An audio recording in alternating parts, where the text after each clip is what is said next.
And keep your applause going, ladies and gentlemen, for your next performer, the very funny, the hilarious Alex Wood.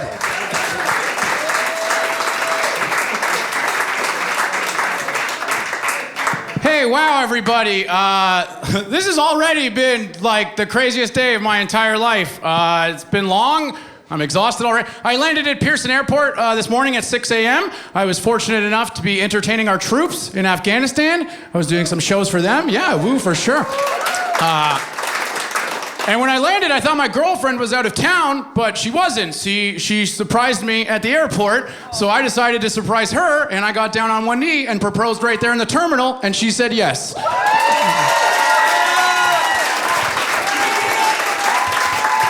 Thanks. Okay, that's not true, but this contest is for $25K, so... Judges, that totally counted as applause. Totally, like... That's the biggest pop of the night. I haven't heard anybody get a response bigger.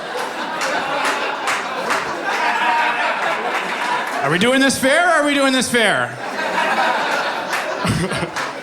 I have been with my girl for a while now. Yeah, 3 years. It's been going well. I do miss the beginning of the relationship, though. That's the best time to see anybody, right at the beginning, when you don't know a person very well. Because you make excuses for all of their terrible behavior. Like, you can't even see their faults. Pretty much the first 2 months of dating anybody, you're just downhill skiing around red flags. That's all. My girlfriend is Jewish. I was raised Catholic. It's been great getting to know each other and getting to know each other's faiths. Like, in December, she brought me home for my first ever Hanukkah. And then 2 weeks later, I got to bring her home for her first ever fun holiday. That was nice. Hanukkah was pretty boring, everybody, to be honest with you. I didn't realize that Catholic holidays are the only fun ones. I didn't know that. We just don't have any tradition or anything. Like, I didn't realize that other religions do things. Like, at Passover, Jews have this thing called matzah bread. Now, if you don't know what matzah bread is, it's a big square cracker. It tastes like pottery, but Jews will look it right in the face and say, here's your loaf of bread. And then you're like, who do I fax this to get a loaf of bread? This is a Triscuit on steroids, I hate to tell you. But the reason they serve it like that is because 5,000 years ago at the first Passover, the bread didn't rise in the oven. So they still serve it like that today to pay tribute to the suffering of their ancestors. Yeah. 2 weeks later, she thought those kind of rules translated over to Christmas. I was showing her an advent calendar, and I was like, and then you open a door for that day, and there's a piece of chocolate you get to eat.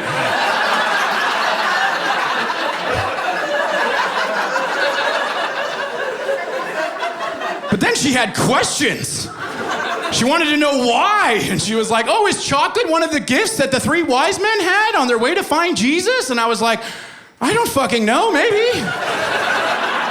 From my understanding, none of this means anything, all right? This is a holiday sponsored by Coca-Cola. You're gonna watch my family get hammered all week, and then we're gonna watch Die Hard. That's a holiday. Yeah, Christians did not mess around with anything. Even Easter came around and they were like, you know what this holiday needs? Even more chocolate. This will be the chocolate holiday. That's what this whole thing's about. There must have been somebody at that first meeting like, guys, I don't know if chocolate strikes the right tone for this holiday.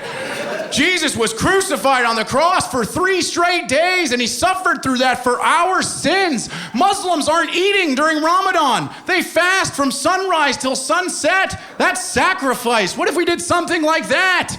And then they were like, okay, fine. We'll hide the chocolate around the house.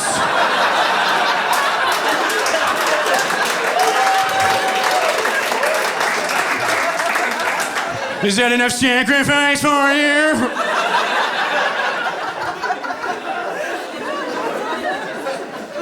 Everyone's starting to ask us if we're gonna get married. I'm not sure. I know if we do get married, we're not writing our own vows. We went to 6 weddings together last year. Every single couple wrote their own vows. That's 11 amateur poetry sessions I had to sit through. And I know you might be sitting there doing the math right now. No, Alex, I think it would actually be 12. You would be right, except for the fact that one of the couples read their vows 1 word at a time until I do. Yeah, and now I don't speak to them. You Don't stay in my life after pulling something like that. And it's everybody. Everyone's writing their own vows right now. We have vows. They've been around for hundreds of years. They've been in movies and TV shows. Even Hollywood writers were like, we can't top this. It's unbelievable. The traditional vows, you stand across from somebody and you promise to God and the government to love exclusively and unconditionally the person standing across from you until one or both of you dies. And now millennials think they're gonna top that with inside jokes from their relationship. I promise to never finish binge watching a Netflix show without you. I got a little bit carried ahead on season 2 of Narcos. I can't believe we made it to the wedding day after that one, right, babe?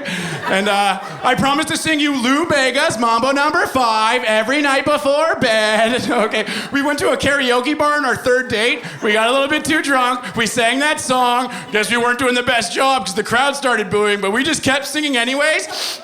And that's how I want our marriage to be, honey. Even if they start booing us, we're gonna keep singing. And I'm like, I'm gonna fucking kill myself. Are you serious right now? Nothing about weddings is fun. I am sober now, everybody. I know what is and is not fun. Wedding receptions, not fun. I know everyone thinks it is. It's the open bar that's fun. You take that away, you know what you have left? Prom with your family. Thank you so much. My name is Alex Wood. Good night.